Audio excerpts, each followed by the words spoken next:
your enlightenment is a personal experience.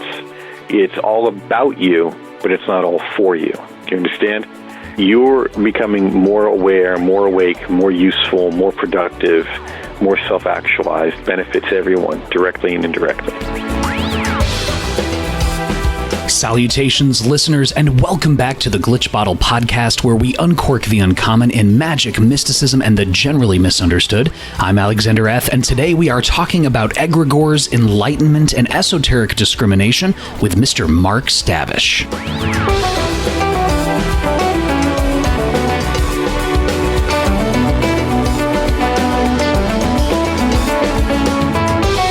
Now, Mark is the Director of Studies for the Institute for Hermetic Studies, and he's a lifelong student of esotericism with more than 35 years of experience in comparative religion, philosophy, psychology, and mysticism, with a special emphasis on Western spiritual traditions. Mark's authored more than 26 books, including The Path of Alchemy and Kabbalah for Health and Wellness, and in addition to all that, Mark is also the author of the excellent blog VOXHERMES. In this episode, Mark shares about his tome entitled Egregores, the occult entities that watch over human destiny. Mark shares with us about what an egregore actually is, how to create, maintain, and destroy or deflate an egregore, how egregores relate to Solomonic and ceremonial magic, the concept of esoteric discrimination, how not to crucify ourselves as magicians to the pillar of severity, and so much more. And also, Mark talks about his relationship with Dr. Joseph Liszewski, and he shares special insights there, as well as answering listener questions.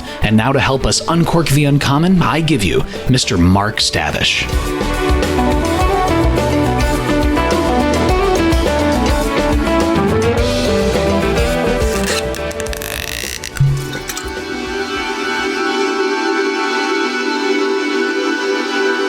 Mark Stavish, thank you so much for coming on the Glitch Bottle Podcast today. Well, thank you very much for the invitation. It's great to be here.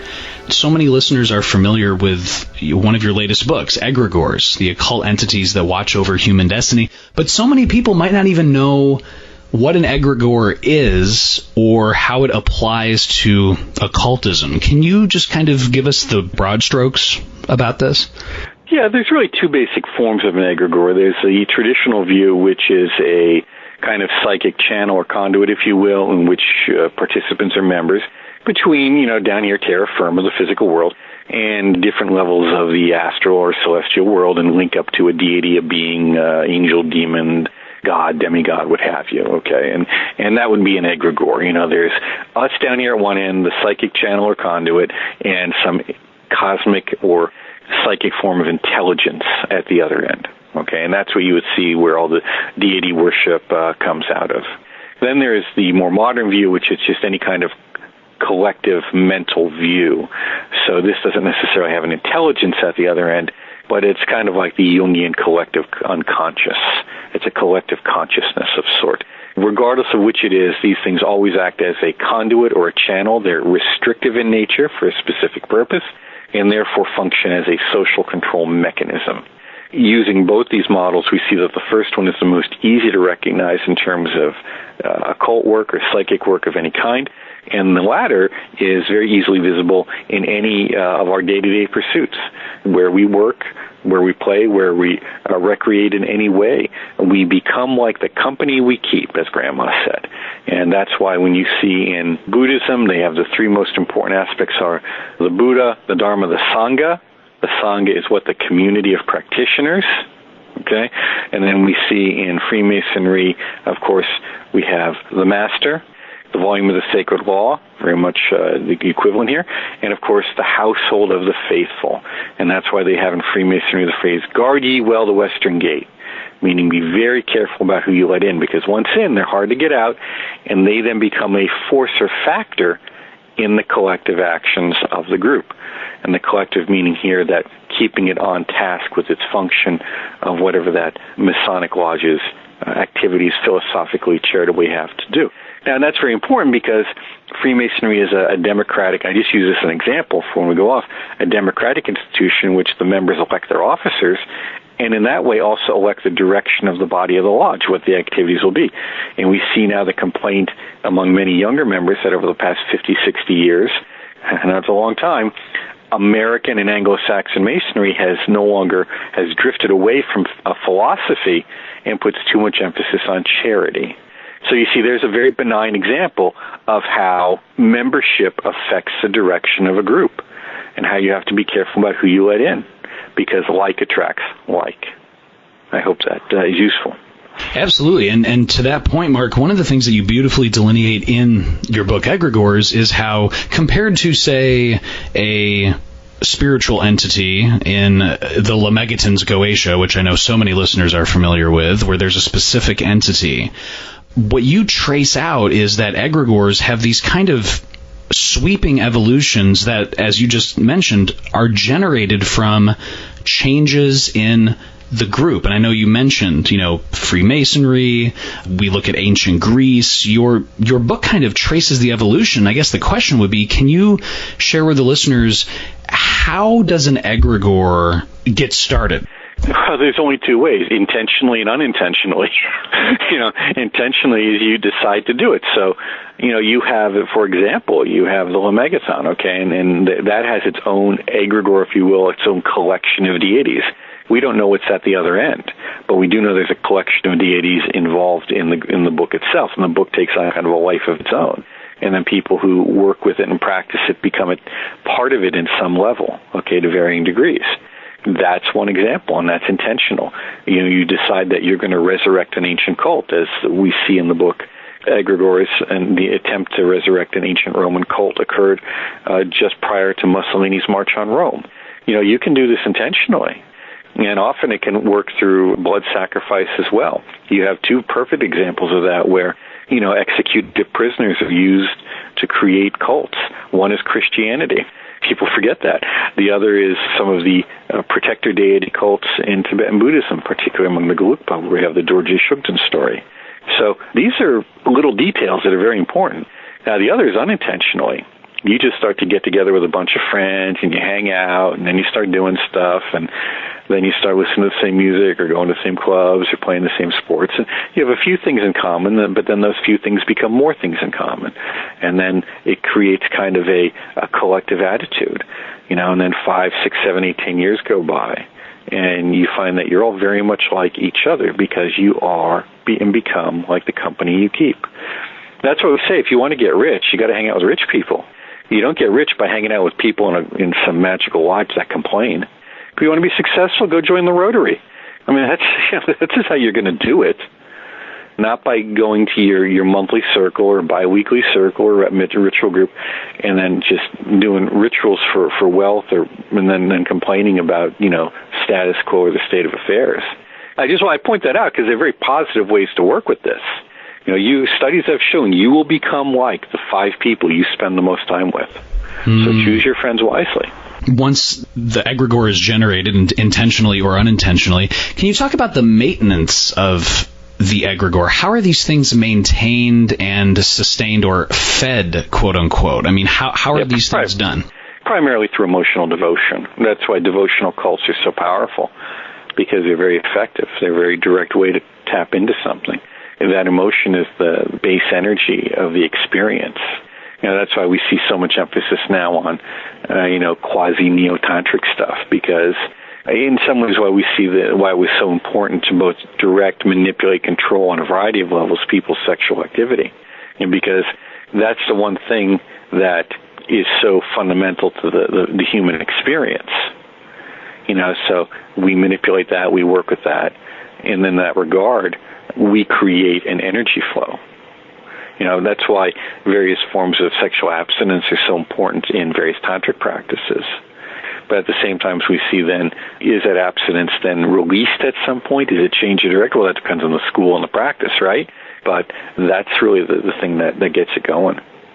Energy is emotion. So if you then move up in a level, and you go from, instead of sexual practices, say physical endurance, which would be associated with that to some degree, or fasting. What is it like to fast? What is the emotions that are incurred in that? What is the physical states? That energy then is directed. I do this for the cause. I'm doing this for the ritual. I'm doing this in preparation. You see how it's all directed to a final end? It's like a big end of a funnel. Everything we do is like this big end of the funnel. being directed towards that final point, channeled in, like a vacuum cleaner, a psychic vacuum cleaner. And then, of course, there's other ways in which you can psychically vampirize events, situations, and people. But that's another story. Most of it takes place on that very basic level that I just mentioned. You mentioned reinforcement, Mark, and I'm wondering, too, in terms of, like, does that include things just like everything from emotional attention to ritual? Like, for example, I remember when Josephine McCarthy was on the podcast, and she used the specific phrase about the Catholic Church having an egregore, and that a lot of times when a priest is called in for an exorcism, the spirit might go away for a little bit, but really it always comes back because you're effectively reinforcing the pattern of the Catholic egregore. You're not actually doing anything. In fact, you're making it stronger in a way. Is there anything about that in terms of the reinforcement of these things? I'm not necessarily sure it always comes back. I mean, one of the problems with the Catholic system of exorcism is that it's the one that people most predominantly see and are exposed to because of media. And there's a reason for that. That is, it appeals to the most fundamental nature that we see in the media, particularly today, in which evil is ever present, God is surprisingly absent, and we need these intermediaries. And of course, the only intermediary that we're familiar with happens to be the Church, and in this case, the Roman Church is the only one known to really have a ritual of exorcism. And then, of course, you have in the 60s and 70s, particularly after the movie The Exorcist, you have Malachi Martin, and you have, who was she now? The one who was, her and her husband were involved in that Conjuring series. You're thinking of, oh my gosh, just the... Yeah. Yeah, so that'll come to us. The point is that these people were actively involved in riding a wave.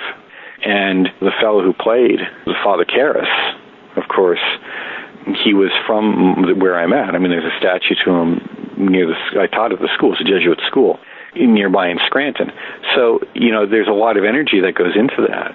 And the Catholic Church was behind that in many ways. And why not? Why shouldn't they be? The Buddhists and the Dalai Lama are behind a lot of stuff. People just don't want to admit that or think that's okay. Everyone advances their own interests. So right now we see the Catholic Church, quietly behind the scenes and advancing, the Warrens, Ed and Lorraine Warren, their story. It's a very sanitized story, but it's a very successful formula series of movies. It's formula movies, and they're very good. But what it does is it's constantly enhancing their egregore. And I think they know that. I think on one level they see it as status, their spiritual status, PR. But on the other hand, I think some people have to know it's their egregore as well. So that's part of it. That's how that feedback works. Do exorcisms, take time? And I think that's what most people understand. They take a lot of time. As you read historically, the Roman Catholic Church's forms of exorcism are really just, I often joke, I said, the entity just gets bored to death and finally leaves of its own accord. But they are very lengthy, often week or month processes. Some were known to go on regularly for years, off and on.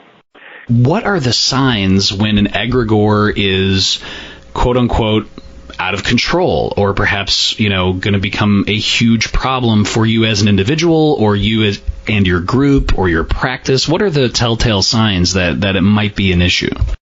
Well, I think it's really simple. It's common sense, and it's when ideology overrules reason. I mean, that's what we see so much today. Ideology, overrules discussion. As Joseph Stalin said, and I paraphrase him, when facts and theory collide, it's unfortunate for the theory, because, of course, what everyone knew is that the facts don't matter. Well, as he said, no man, no problem, too. We just get rid of the man and the problem's gone. And that's what we see, is when you're looking at your group and you're involved in it, and there is a constant, not the occasional, not the oddity where, okay, we got to go on with this project or something, but when facts are ignored completely, and there's not even a discussion, where there's even an assumption about what the facts are. There's a lot of things we don't even know. But when ideology becomes the ruling force, whatever that ideology is, because there's some very nice ones out there. I've seen them in spiritual groups, but they're so nice that they don't have a means of dealing with the lesser nice aspects of human nature and human activity. They're very glowing and white, and we call them, they used to call them the fluff bunnies, bunnies of light and stuff like that. But you have to become a realist.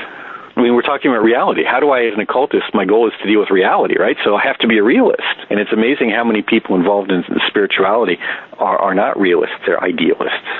People willing to sacrifice what perhaps is right in front of them every day because it's like, well, I don't want to do this or I don't want to deal with that because I have this idea in my head about how things should eventually work out in the end. Well, that's a perfect word, is should. And you see that often, should, ought, or ought, and these are moral imperatives. Who says they are? I was talking to one fellow, and he was talking about sustainability. I said, well, who's to decide what is sustainable for me? As I was talking to my retired Democratic elected representative a few weeks ago, who I voted for in his early days, I said, well, who are you to decide that I can afford more taxes? When you live essentially on a facility that is tax-free. So you want to raise my property taxes, but you yourself don't even pay them, nor does the institute that you live on as a nonprofit entity. Every single person has their own individual, I guess you could say, apprehension or dealing with reality, but the problem happens when someone is so obsessed with how things should be that they're not practically dealing with the energies of the egregore or their work or their practice or their family. Or their life or anything. And then what you end up with is it's no surprise that it was such a phenomenon, 8-season series Game of Thrones. I only came upon it recently. I stumbled upon it. My wife wanted to watch it because she heard so much about it. And at the end, someone asks, the woman's liberating all these people in the name of freedom. And then they say, well, what about the people? And she says, they don't get to choose. And that's how it always works. It always goes that way. And this is where, spirituality and initiation, self-initiation is about inner freedom. So when you're involved in these groups, there's social control mechanisms, just like colleges. I go to college and I declare a major. That major then limits what I can experience in order to push me towards other specific experiences that make me useful in a specific direction. There's only so many English lit classes I can take and still be an effective engineer. But apparently there's no amount of eco-feminist studies classes that you can take and continue to never be useful to anyone. So, I remember in college it was underwater basket weaving was what was told to me. It's like that's right. And you'll make many wonderful baskets that are still useless. That's the point. You do things, you limit yourself. That's the nature of Saturn. Saturn limits us so that we can be useful in a particular area. If it overlimits us, then we become useless. What we're seeing is that egregores are a limiting factor for a specific outcome. That's why we have many deities, because the deities represent diverse expressions of intelligence and energy. Energy by its nature is intelligence, otherwise it would be undifferentiated. The fact that we have a name for it and differentiate it means that it has an intelligent function. Intelligent meaning a specific function. Just as one atom is different from another atom, even if it's by the nature of one extra electron. It's still different. It's the same way in the psychic field, as above, so below. These are fundamentals that are not being taught because it would actually make people effective. And it's easier to get caught up in fairy stories and dream stories and fantasies and mythologies. And, of course, politics, which is a mythology in itself. It's easier to get caught up in those than those things which will help me with my practice. So that's what you always have to ask. What am I being promised by joining this group, whatever that group happens to be, even if it's your local, library auxiliary to help them raise money? What am I promised, and then what am I actually getting? To that point, let's say just that. You are a practicing occultist, you're someone who's listening to this, and you're going, okay, I'm sincere, I really want to work on my work or the specific, grimoire, ritual practice, whatever I'm doing. What are the best ways to incorporate something so massive as an egregore into that kind of day-to-day practical work? Is it one and the same, as you mentioned, except it's just a different kind of pattern of intelligence, or is it something that is slightly differentiated? What kind of advice would you have for people who sincerely want to incorporate egregores into their work? Well, it's very difficult to. Okay, because you get incorporated into them rather than they incorporate into you, if you want to understand my saying. They control you rather than you control them.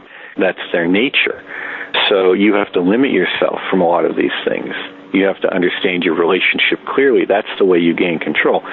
when you're working with a particular entity. The idea is that you, to some degree, control it. But if it's real and not just a psychic projection from your own mind, which there's always that part too. Remember, these things always work in and through us. There's that psychological aspect where it ties into you, but there's also the aspect of, if this is truly an independent entity of some kind or quasi-independent, it has its own agenda. That's where I wrote that one article. It was the first time I ever used anything really slightly scandalous or foul. As I wrote that essay, why angels can be douchebags. I hear these people telling me, I talk to angels all the time. I know. You do. Okay, good luck with that. Even whatever it happens to be, these are control mechanisms. Even when we look at the tree of life in its most basic form, these angels and archangels, these invisible entities, loci, what do we want to think of them as? At the end of the day, whether they're independent, not independent, all of this is irrelevant because they are control levers or mechanisms of the cosmos, okay, at some level. They have an agenda. So whatever you bring to it has to work in or through that agenda. That's what you have to keep in mind. For example, years ago, I wrote an essay, too, on this. I go to the coffee shop. I'm getting a coffee. This young girl's there, maybe all of 18 tops, has a sigil on her arm, and I know what it is. And I said, what's that? She said, it's a sigil. Or what's your tattoo? She said, sigil. She said something. I said, I know what it is. I said, who is it, though? She looked at me. I said, yeah, who is it? So she told me, I said, don't judge. I said, I don't have to judge. But just remember, life is in the blood, and you feed that every time you breathe.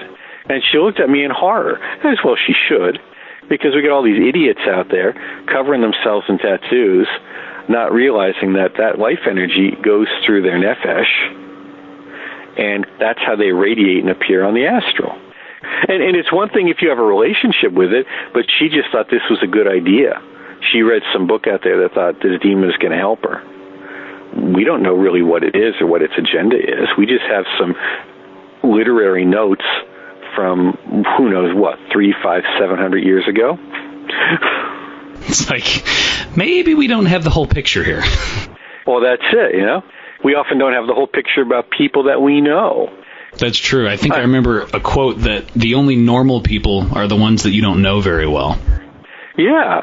I had a wonderful physician as a child. Wonderful. Did wonderful things. His connection to, for reasons that at the time were understandable, to, let's say, less than legal and reputable and noble entities of a Sicilian nature. Okay? That came out later. Were we surprised? They were modest. But when someone pays your education, sometimes you got to take a bullet out of somebody late at night or take care of their working girls. There's a price that's paid.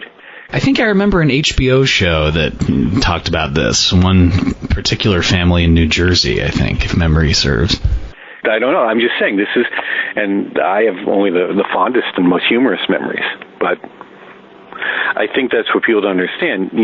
Price is paid. And what's the agenda? I mean, angels, if we think of them as forces of order and organization, they have a different agenda. If you look at demons, we think of those as forces of a little bit of disorder, if you will. They have a slightly different agenda. And there's a host of beings in between. That's just something we have to always keep in mind. So what's the real price you pay? Can you share with listeners about what are the best ways to remove or even destroy an egregore? How is this achieved? Unfortunately, they're fed through blood, they're destroyed through fire, which often makes them very difficult to destroy because that's the same thing that feeds them. The easiest way is they don't really destroy, they more or less go asleep, What is it, as Lovecraft said, it's dreaming but not asleep, or is that how it was? Or was it the other way, sleep but not dreaming or something? But you get the point. It's like those terrible lawn ornaments that you see on people's lawns or sometimes outside of gasoline stores, like the tall, thin cigarette man, whatever it is, waving figure.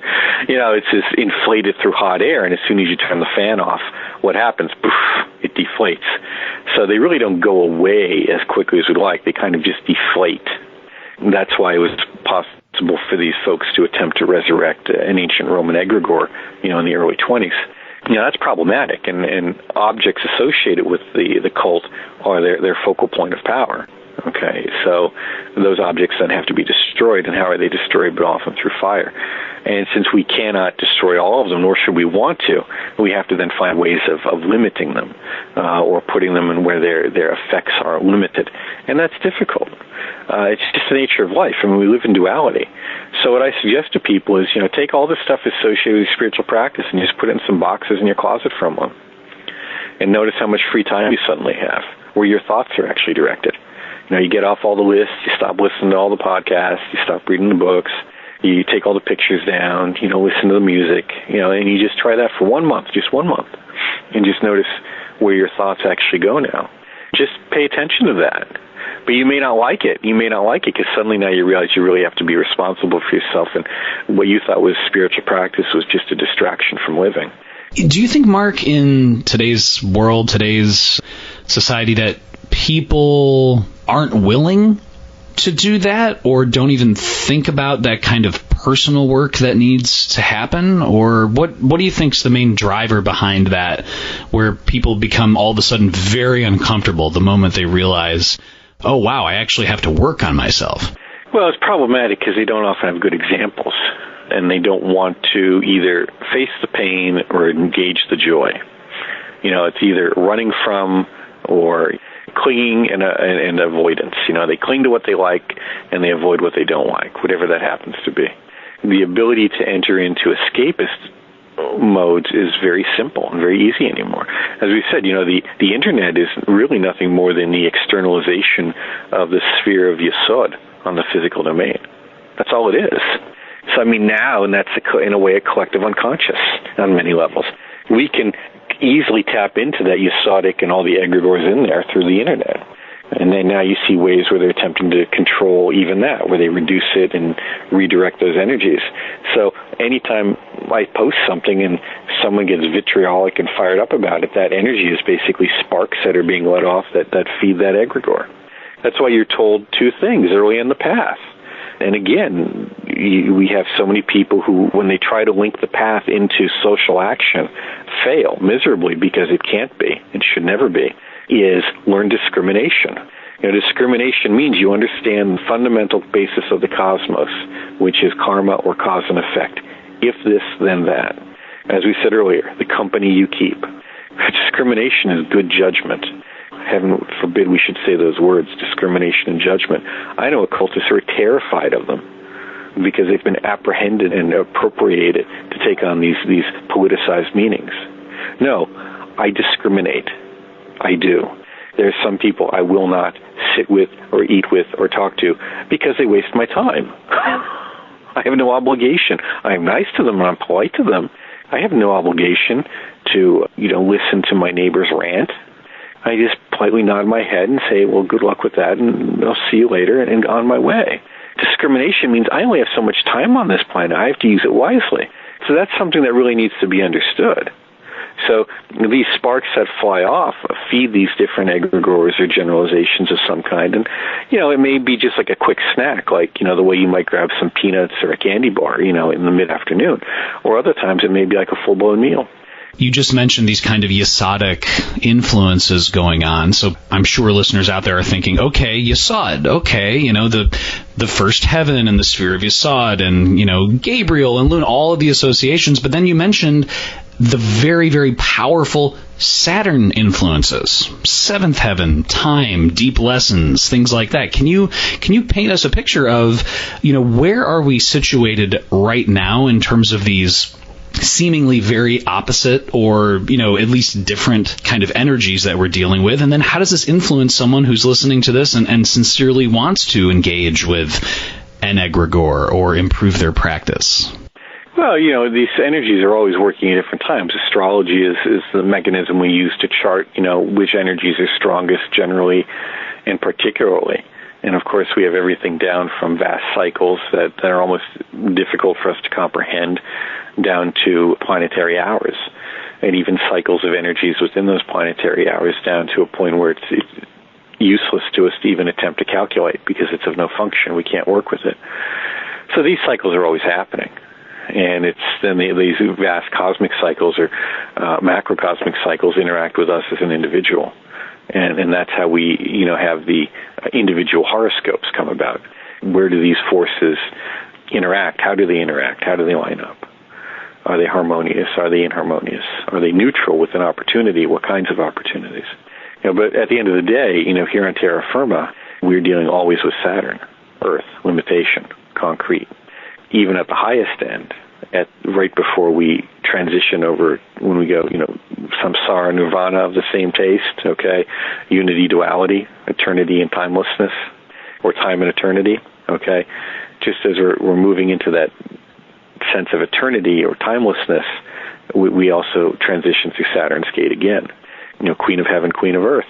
So it's a force that we have to recognize, and that's where, if we look astrologically, people talk about the age of Aquarius being the age of freedom and all of this, but that's a modern construct too. And Aquarius is ruled by Saturn. It's an extremely restrictive as well as mentally restrictive phase because it's the air sign. So it's about restriction, not liberation. However, it is that discipline and restriction for you as an individual that allow you to find your liberation. I don't know who he is. The name escapes me. It was a Jocko or something. He's a Navy SEAL, and his mantra is discipline is freedom. Jocko Willink, yep. Discipline equals freedom. Willink. And that's just the reality of it. Discipline equals freedom. So why do most of these people get eaten by these angels or demons or whatever other things they attempt to evoke or bother, if they're consistent enough? Because they have no discipline. Obviously, traditions like Vajrayana Buddhism, certain Western orders, there are ways to kind of probe the depths of the mind. But if someone's just hearing this about working with egregores, maybe they don't know where to start. Is there anything that you'd recommend in terms of ways to kind of delve the spade deep into their consciousness and maybe unearth some things that need to be dealt with? Well, I think the thing you always have to look at is, what does it do for me? Okay, how is this helping me?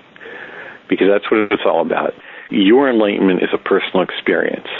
It's all about you, but it's not all for you. Do you understand? You're becoming more aware, more awake, more useful, more productive, more self-actualized, benefits everyone, directly and indirectly. So we keep that in mind. That's the interconnectedness part. So all we have to always ask ourselves is, okay, this is a good practice, but what am I to get from it? What should I expect in general, at least? And people should be able to tell you that. People should be able to answer that, because otherwise it's like just reciting mantras on faith. I mean, it'll work for a while, but after a while it breaks down. There's always beginner's luck or whatever we call it, where things work for a little bit, but then what? So I think that's one way to go about it. And then learn meditation and reflection and always challenge your ideas. And just be slow to respond. I mean, it's the gap. Enlightenment is the gap between stimulus and response. That's all it is. Whereas something happens and you're stimulated by that, and then you quickly respond to it, which is a reaction, not a thought. It's a habituated pattern. But we talk about enlightenment is the gap. You're not controlled by what goes on outside of you. That's why political correctness is such a wonderful form of entrapment. I mean, I can control anybody just by saying something they don't like, and then they get upset because they let me control them. Politically, socially, culturally, everything is so just kind of seething under the surface with this kind of, vitriolic. And that's in purpose. So that's to create food for the egregores, for the various demiurges, the creator beings, and all that stuff. That's all that's about. That's its sole purpose. When it comes to communication and language and connecting the dots, you mentioned that in communication, if vagueness is employed, if something is said that it's not really clear, that is a form of deception. Can you elaborate on that to the listeners who might not be familiar in terms of what kinds of communications are you talking about? What kind of vagueness are you referring to? Because I think that's a really important point. Well, it's very simple. Someone says, "I love you," and the response is, "You too." I mean, come on. It's really very simple. The devil's in the details. The devil's in the details. And people just don't want to ask. If I want to annoy anyone, like I did my former state rep, all I did is ask them 5 questions. Usually they crack by the 3rd. Most people get annoyed by the 3rd, but ask them 4 or 5 questions, and they crack.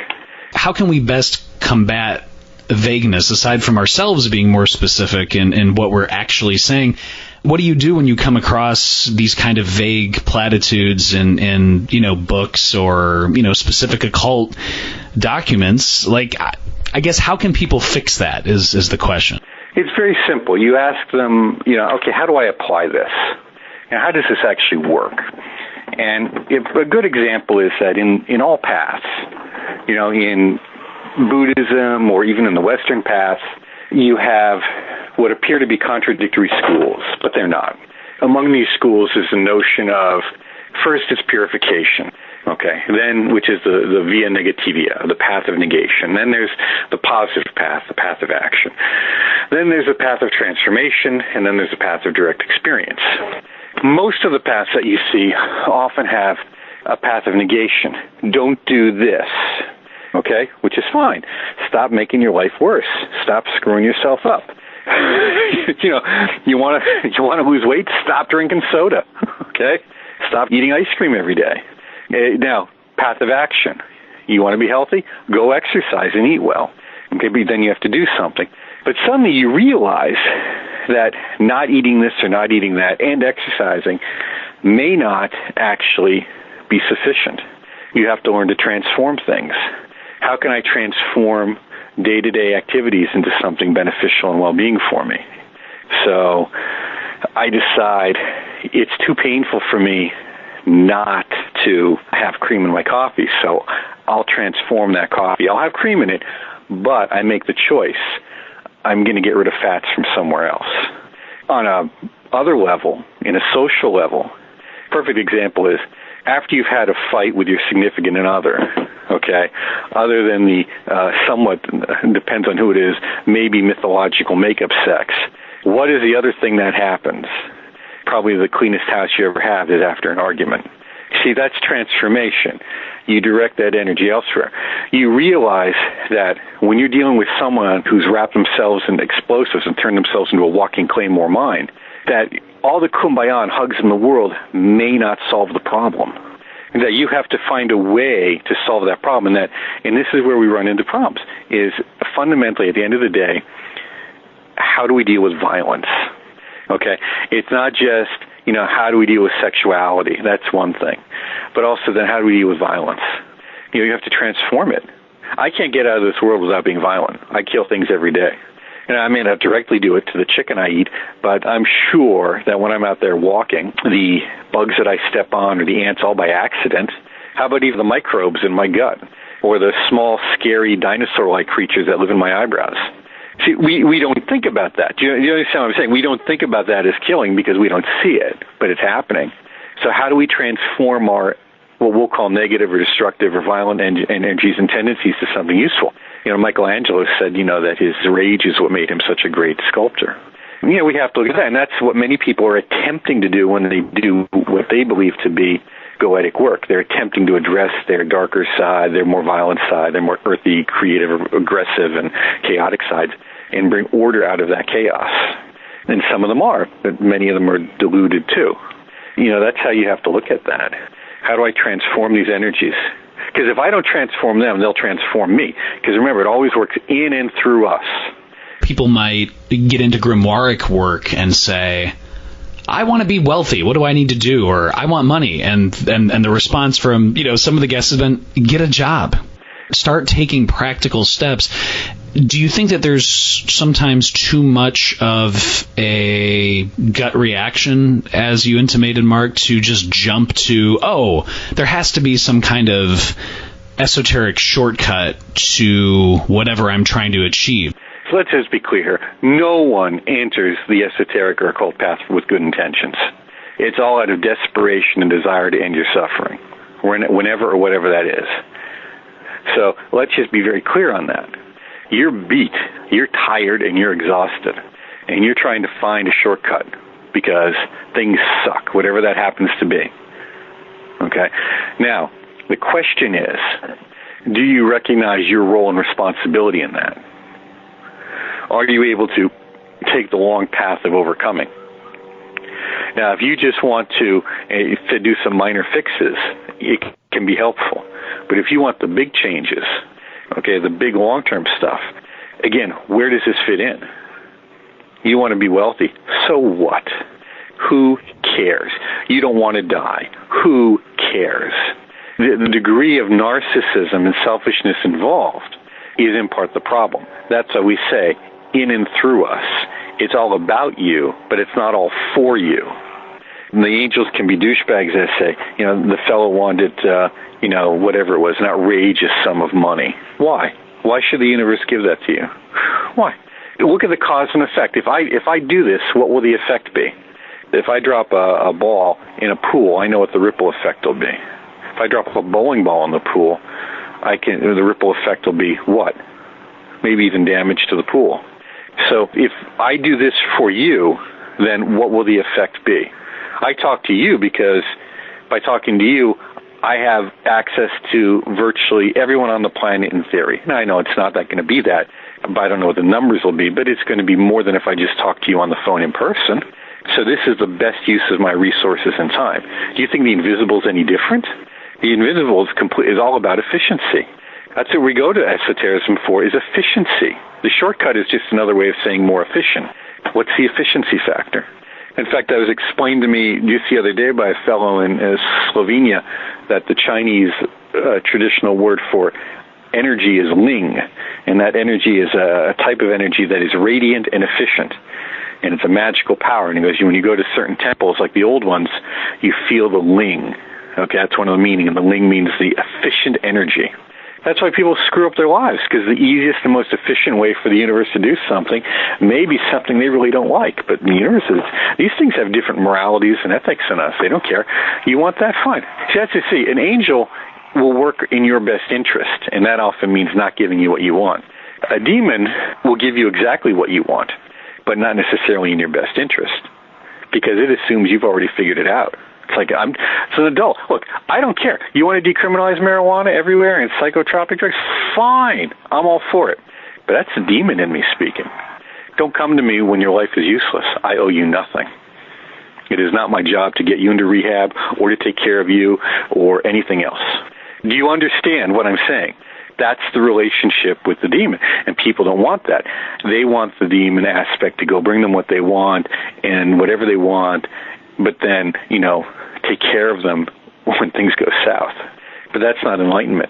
That's just, some kind of extended adolescence on steroids. There's cause and effect. So if you want a job, if you want to get rich, the first thing is get a job. Because you never know who you're going to meet walking through that door. You never know. You'd be surprised. Once you start doing something in your best interest for your benefit, then what happens? Then good things happen for you. We have a few questions from Brad Scott Couture, who is asking, his first question to you, Mark, is, did the book The Invisible Temple, The Nature and Use of the Group Mind for Spiritual Attainment, have any impact on your writings of your newest book, Egregores? Not directly. It wasn't anything in particular. It was just a lot of the general themes and ideas in there about what you can accomplish as a group and why the importance of formulating good groups are, the company you keep, and some good advice on individual and small group meditation and practice work. Because that book is fundamentally a practice book, okay? There's a lot of good theory in there, especially those who are interested in sociology and psychology. But it is a practice book, so not so much. It's a good book to read. I encourage you to read it for practice work, but see, if you read it and then you compared it to Egregores, you'd understand the relationship is nominal. And you've kind of touched on this with Brad's second question, but Brad's saying, since society surrounds us every day, it does sometimes affect my overall attitude towards my occult studies. What does Mr. Stavish do to keep his mental climate in a steady check? And I know you've kind of touched on a ton of stuff, but what are some of the key things that you want listeners to keep in mind? You just got to, pick your friends wisely. That's what you have to do first and foremost, and use your time wisely. Does this benefit me? If you want to spend your time, like my neighbor does, I see it through the window, 6 hours a night playing video games, then don't complain to me about whatever's going on in your life. We all have the same 24 hours in a day. You choose what you're going to do with it. So make the best of what you've got. And it's the same thing with anything else. Is what you're doing helping you? So you have to find, am I eating right? Am I exercising? And you may not be crazy stuff at the gym every day, but at least are you doing your best, constantly doing your best? And at the same time, are you slowing down the time frame between stimulus response in everything you do? Because that gap is the gap where insight, intuition, psychic phenomena, and enlightenment take place. That's it. So the more you can widen that gap and slow things down for yourself, the more you're in control rather than being controlled. Really, really fantastic point. Brad's also asking, being how Dr. Liszewski and Mark, you were occult practitioners for so many years, did you both still honor the planetary days and hours to get your specific magical workings accomplished? The reason Brad says he's asking is because he mentions the Greater Key of Solomon by Mathers on page 85 states, so preparation in days and hours is not necessary for those who are adepts in the art. So is there anything you can shed light on with that? Well, there's two things there. One is adepts in the art. That means skillful, so that implies that you've probably already worked with them or done something that gets you there. I think that planetary hours are a wonderful experiment, and I encourage everyone to work with them for about 2 to 4 weeks, setting their clock for every hour so that they get a little beep on their watch that lets them know that the planetary hour is now changed. And then spend about anywhere from 1 to 3 minutes. Doesn't have to be a lot, just quickly visualizing the symbol of the planet, reciting the divine names, or doing something that brings them in attunement with it, and then moving on. And the reason is if you do this, and it does take work, and remember, because you're doing it from the time you get up to the time you go to sleep, you'll find that after about 2 weeks, you will know or sense when the planetary hours change naturally. So what this does is this helps you to understand why things are going on around you. Because it's not just affecting you, it's affecting the people in your environment as well. Yeah, I'll plan particular meetings around planetary hours or particular events and activities, or sometimes just around the planetary day. And this goes into the second part. The Chinese have a saying, what is it? The wise man leads the stars rather than the stars leading the wise man. And in a way, this means that we pay attention to the cycles. I don't plant in March. I plant at the end of May. I mean, it's just that simple, okay? On the other hand, we don't always have the ability to wait for the right time to do things. And that's where we move into the more dynamic aspects of personal development, where we're moving beyond duality and the cycles of time-space, where we have to enter into a more direct awareness of that unitary energy as it moves in and through time-space. Okay, so this is where the various schools of yoga, particularly Raja Yoga, come into effect, or devotional practices. They don't require timing, not in the least. It's helpful, but not required. And there you just have to go with the pure focus of your mind. So that would be things like New Thought or Raja Yoga or even Dzogchen practices or things like that. On a day-to-day basis, I use them nominally. And once you've had certain experiences, do you need them again? It says that in the rituals too, in the Key of Solomon, you bring these entities to appearance, and then you command them to come to you whenever they're called with or without circle or ritual performance. Exactly, yeah. A lot of the license to depart that's at the end of many grimoires talks about that, like be ready to come when you are called, after that initial formal ritualized contact is made. Right. You have the formal meet and greet, you have the dance, you have the introduction, the chaperoned events, and all is good. And then, pretty soon you're texting and calling and, meeting out by the swings. Is that what the kids call it nowadays? I knew something was up. Whatever. I don't know. I have some different ideas what they might be calling it, but hey, it works for me. We also have a question from Mark Todd, who is asking you, is it possible and under which circumstances can an egregore begin to influence its cohort in a manner that results in the loss or misrepresentation of its cohort's original magical purpose? The egregore in this case being already powerful enough to exist beyond or without support from its original creators. To clarify, I think original magical purpose is primarily referring, in Mark's question, to the aim of the egregore as it initially began to exist at its earliest beginnings as a body of people and knowledge. So is there anything you can comment on with that, Mark? Well, I think the OTO is a perfect example of that. The OTO is rife with attempts at politicizing the structure and keeping people who have, any political views that are right of left out. They want to have, these moral litmus checks, which is kind of ironic, given Crowley. So you see how that has gone far. It's no longer about the individual or the social and psychological, religious aspects, or the fraternal aspects, I should say. The religious aspects was the Gnostic Church. The fraternal aspects is the OTO. It's moved far away from those fraternal magical aspects into a kind of collectivist political body. You see the same thing in some ways with AMWORK. AMWORK moved away in many ways from its original goals. More or less, it just got weakened. It just kind of got diluted rather than, and that's a different form of moving away. It just got diluted. There's no other way to describe it. The National Socialist German Workers' Party, prior to its takeover by Adolf Hitler, and then, of course, the Night of the Long Knives, those were two different periods. So the National Socialist Party, or the German Socialist Workers' Party of 1920-22, would have been very different from what we saw in many ways a few years later. And then a few years later, after the Night of the Long Knives. A lot of things were well on their way, but different aspects were purged out of it with violence. So, we think of that just as a political action, but it's not. Look at communism. Look at the books that are written versus the end result. That's why we have to be very careful about who you let in the gate and why your spiritual group should really be relatively small. I used to think that it was nice to have large groups. To some degrees it was.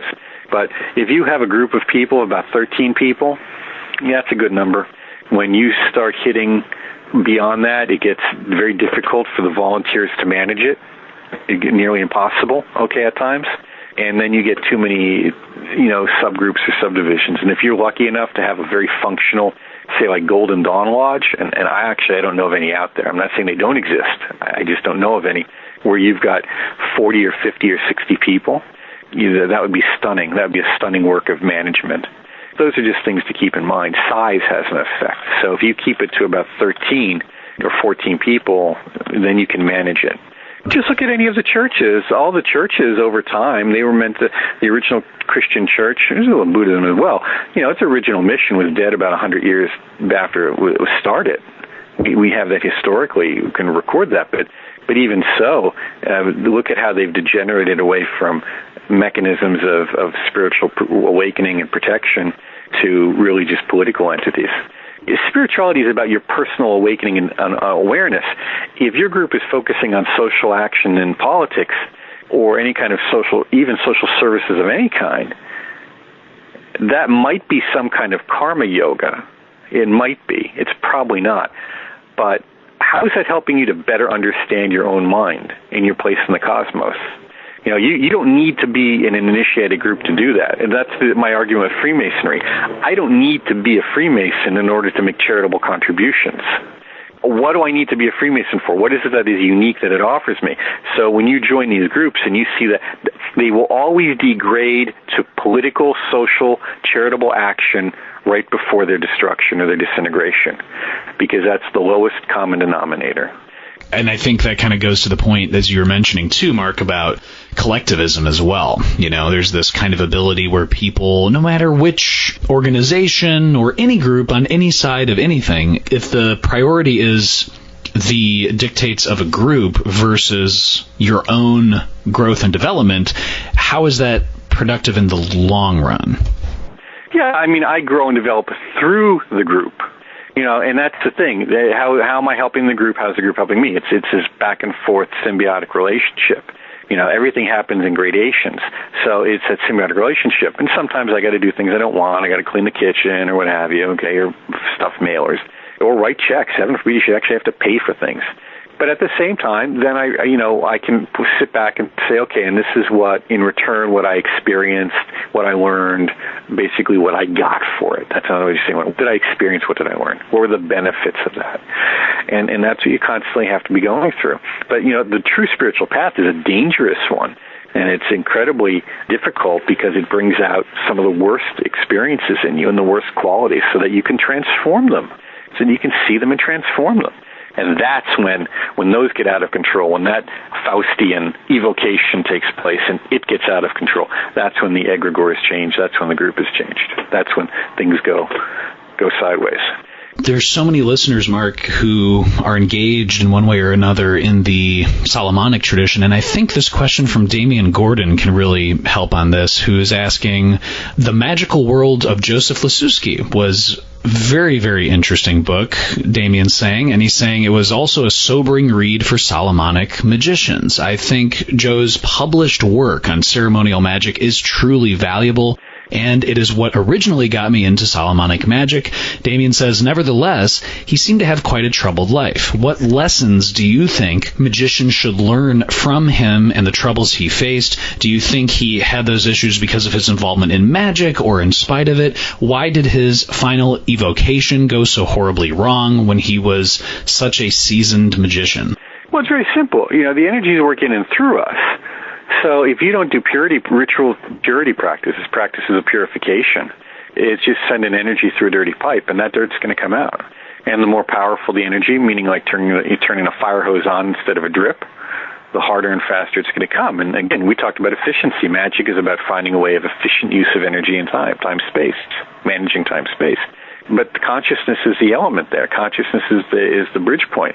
So if you still have a lot of vices in you, a lot of sloth, a lot of anger, a lot of lust, a lot of greed, and then this is going to be brought to the surface to be purged, and that surfacing is going to result in its manifestation somehow, often through illness and problems in life. People love to quote the vow of the adeptus exemptus, but they rarely want to actually work with it. I will treat every manifestation of my life, every experience of life, as a manifestation of the universe, as a message of God to me. It goes something like that. You have to learn to see the symbols actualizing in your life.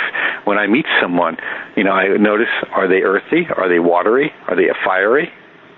Are they too spacious, airy, spaced out? Are they mercurial? Are they Venusian? That's where you got to get practical. Can you recognize those energies, and then can you see them in your life? Can you look around your house environment and say, my house is what? What does it represent? What does it show? Is it too mercurial? These ceremonial magicians, they crucify themselves to the pillar of severity, and then they wonder why they have no joy in life. Okay? And Joe is not much different from that. And, of course, he grew up in the hard coal regions in the 50s and 60s.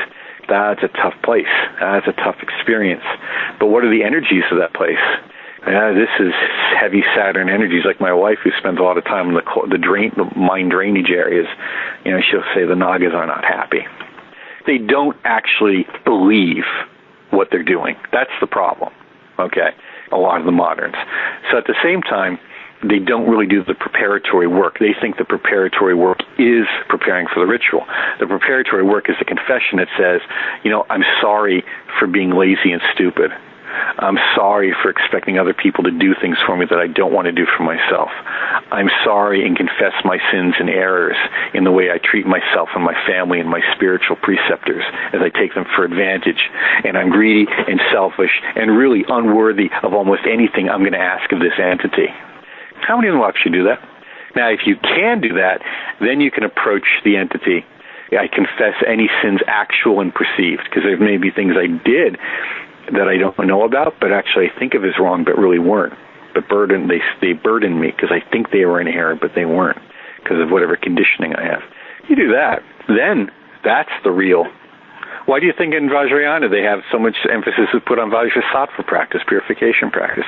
Because you have to clean these energies. You have actual parasites inside your psychic body. These are energetic makeups and qualities, and if you don't bring them out, they will be brought out like pus, and that manifests in your life and in your health. Now, Joe, he's a great guy. I learned a lot from him. He even learned something from me. But the anger is what destroyed him in the end, and I wrote that very clearly and concisely. He couldn't unpillar himself from the pillar of severity, and he wanted enlightenment second and power first. And that's what magic is. Magic is about power. If you get the power but not the enlightenment, the power will bring you enlightenment through what happens. It's like sticking a fork in the outlet. Oh, I wonder what will happen if I do this. Well, you'll find out. So you can find out by either reading about it or by doing it. And that's something that too many of the ceremonial magicians don't understand the role of just being a nice person and being kind and generous and having an open heart is. And that's the thing they try to avoid. There's too much sarcasm, too much arrogance, too much power plays, too much, wet towel contests. That's why their lives are such crap. Such an important message to keep in mind, especially about the stability of one's consciousness, really.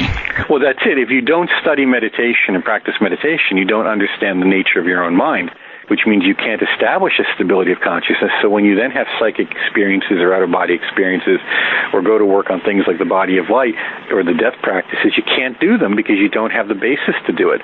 So if you don't have the stability of consciousness, you create this psychic environment, or mandala, if you will, which is very real and around you in the ritual room, okay? And if you don't have a stability of consciousness, you can't distinguish between what is your own projections and what is, we'll say, something objective, even if it's of a psychic nature. So they don't have the training. They don't have the basic fundamental training that would have occurred if they were, say, in a monastic environment or a medieval environment. You got to build the base of the pyramid first before you can go to the top. But that's why they go to magic, because they want to shortcut the system, and they don't want to build the base. They want something for nothing, and that's why they fail. I can't speak for the listeners, but I know in my own practice, trying to rush too fast through something is the quickest way to get right back to the bottom. Oh, in a heartbeat, too. Jean Dubuis used to say, over the oratory or the laboratory of every alchemist should be written the word patience. But you see, but patience is the virtue of Saturn, rules heaven and earth. At the end of the day, if you don't come to good grips with Saturn in the good way, okay, what does it mean to be limited? Well, how to focus your energies and move from there, then you're just going to get overwhelmed. Well, Mark, since you brought up Saturn, there is a question from Kyle Burris, who's saying, Mark, in your book, Between the Gates, you mentioned placing Saturn in the sphere of Thoth rather than in the sphere of Binah. I'm wondering about the origins of that and if you personally believe it might be more accurate. Well, it is more accurate because the Tree of Life is a diagram. It's not the only diagram. It's the one we happen to use. And what we're trying to look at the old diagram is the way energies differentiate on the descent, or what we call the fall, okay, into differentiation. What we look at when we put it in, not in Thoth, but at the point of Thoth, is then we line up the other spheres above it like threefold, like, you'd have like the Star of David. Dubuis used that in his Portaluchis method, and essentially what we're looking at there is that Saturn is very complex, and the Holy Upper Trinity is a very complex unity. It's experienced as these three different forces or aspects, but it's a singular experience that we differentiate until we get to non-differentiation, at Keter, or that totality moment. So the point of putting it at Thoth is that we recognize Saturn as the gateway between time-space, duality, and unity, or time and eternity, if you want to think of it in those terms. Because everything downward is a time. It's duality. In the tree, you often notice the way they do the letters and the planet attributions is Jupiter at Hesed all the way, down. But then where do they put Saturn? They often put Saturn at Earth, at Malkuth. So what's above it? Above it is timelessness, eternity, unity, whatever you want to call it. But these are happening simultaneously. These are always with us. It's a perception, not a reality. It's not a place. It's a perception. It's an experience. So, what we try to do is use Saturn as that gateway. Hence, we always talk about the narrow gate of Saturn on some level. These are maps, not the territory. The maps help us through the territory, but they are not it.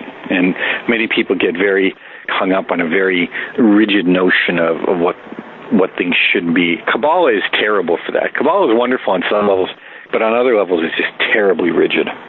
To that point, too, Mark, there's another question from Damian Gordon to you, Mark, is, do you see any relationship between traditional Solomonic magic and visionary magic, like lucid dreaming or other techniques? Damian saying, for a practitioner of the former, what would the benefits to their Solomonic practice potentially be of including visionary work? Or, instead, are these two independent fields of practice? Are there material results to be garnered from purely visionary work, or is it more for spiritual growth and experiential goals? Well, it's whatever you want to put, whatever emphasis you want to put. I mean, the visionary practice is an interior practice.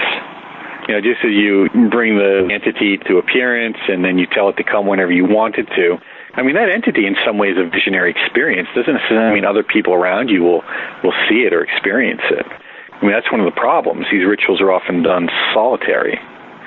So how can you tell what is just a projection of your own mind or projected into your mind? That's the other thing. What is being projected into your mind and from where and from what? You know, when you're working on the body of light and visionary practices, you're working on getting an understanding of how the nature of your own mind works. It's a practical extension of what I said earlier about different meditative practices, learning how to differentiate what is actually happening within your own mind and where it's coming from, and does it have meaning. People constantly have these visionary experiences, but it's just crap. I mean, how often haven't you had a dream and you wonder, what does that mean? I mean, it's just stuff going through the mind. So you have to learn to get to what's good. And that lucid dreaming is the key. That's the pivot point. When you can be awake within your own mind, which is what lucid dreaming is, that's when you're actually on the path of awakening. Until then, everything's just going to eat you. Because down here in terra firma, in Earth, the body is a breakpoint. It barriers. It has limitations. It limits and slows down our psychic experiences and all of our experiences. That's its purpose, so that we can differentiate and have different experiences. But when you don't have that body anymore, everything is happening very quickly and simultaneously. So if you've created a lot of mental constructs that are maybe depend on externals for control, such as your ritual symbols or tools or implements, well, there's going to be a day when you're not with them. So you better be able to deal with whatever you've brought into your life, not only while you're alive, but when you're dead. Can you just kind of reiterate to the listeners out there about the pitfalls of just giving into collectivist thinking in general? Well, it's a false sense of achievement. It's a false sense of accomplishment. Buddha got enlightened, and he didn't want to teach anyone. He didn't think anyone could understand. That's the story. He didn't run out and say, I'm going to help people. He didn't want to. I mean, let's let that sink in. You know, finally the story goes, he was begged, and finally he taught. First turning of the wheel. Then he taught again, second turning of the wheel. Okay, so if his enlightenment was enough to save everyone would have been enlightened when he was. Jesus Christ. Okay, if his enlightenment was sufficient for everyone, then we wouldn't be having this conversation. We would be enlightened. Everything would be perfect. Most Western Buddhists are they're terribly liberal. That's being polite. They've just surrendered completely to collectivism as a whole. It's little more than a bunch of trust fund folks on political action committee. And that's been orchestrated as well. That point aside, you have to always say your enlightenment helps those around you if possible. But even Jesus, he didn't go out of his way to heal people. They came to him. The Good Samaritan didn't look for someone to help. He just worked with whoever was in front of him. He didn't go looking for problems to solve. And again, you have enough to deal with yourself. Know thyself is what is inscribed over the temple of Apollo at Delphi in ancient Greece. Know thyself. So if what you're doing isn't helping you to know yourself, then it's not helping you on the path. It's not helping you to become awake and aware. And nor is trying to save everyone from themselves helping them, because that says you're not going to let them have the same experiences you've had. We help with others, and we work with others, and we do the best we can. Like I accept the request to be on this phone call, and we record this, and who knows how many thousands or tens of thousands or hundreds of thousands of people will listen to it over the years, okay? And hopefully it will benefit them. But again, that's an efficient use of time, and that's of my time and sharing my experiences. And I help people with seminars and workshops that we do. But we can't save the world. That's not our job. That's beyond our pay grade. And anytime you're involved in any kind of missionary experience or salvatory practice, you are no longer on the path. You can't be, because you're not working within. It's no longer esoteric. ESO is within. You're not working within yourself and bringing that out. What you're doing is working without and somehow thinking that that's an expression of what's in and you don't have to do anymore. I'm good now. I'm just going to go. No. Work with yourself, because then you've seen it all the time. These people who they finally get good ideas and they just become, nothing's worse than, the reformed smoker, the reformed alcoholic. And we see that happening in esotericism, where I have found the true way. I mean, it's like the occult version of Amway or Jehovah's Witnesses. Our unique individuality is the basis of our enlightenment.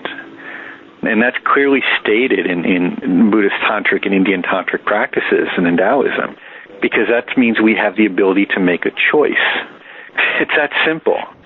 Can you share with listeners too, Mark, in terms of, obviously, VOXHERMES, your blog has so many interesting pieces on there.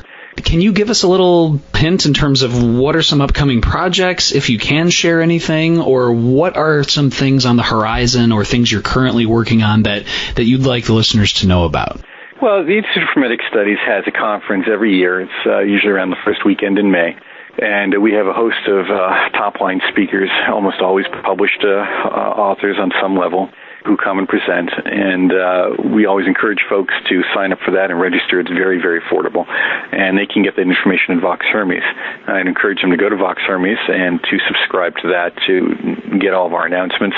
We've got lots of links on interviews that we've done there, and this will go up as well, in other essays, and many publishing projects are in the work. We have about 3, 4, 5 books that are lined up to be published over the next 2 years. So we've got a lot going on, but the main event is our conference. That's taken main focus along with publishing.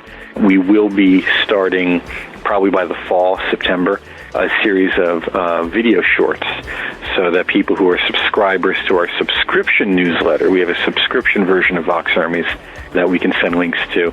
That's different than the published blog. We're going to be starting doing some short video programs on specialty items and practices so that people can get some more detailed experiences and information to help them out in their work. Mark Stavish, thank you so much just for taking the time to share your wisdom and experiences with the listeners. Really appreciate it. Thank you very much for the invitation. Listeners and Glitch Bottle supporters, I hope you enjoyed the chat with Mark as much as I did. His wisdom is definitely something you don't hear every day, and I really appreciate his focus, as always, on taking the vital, needed journey inwards so that magical change can be affected outwards just as powerfully. I also truly appreciate Mark's generous time and his patience as we were setting up a time to record this chat. And as always, you can support the Glitch Bottle podcast on Patreon, patreon.com/glitchbottle, and you can get exclusive perks and benefits. And also, please consider giving Glitch Bottle a great review on iTunes if you want, as well as subscribe always to Glitch Bottle on iTunes, YouTube, Spotify, Spreaker.com, and Stitcher Radio. As always, this is Alexander F. reminding you to invoke often, uncork the uncommon, and keep the light.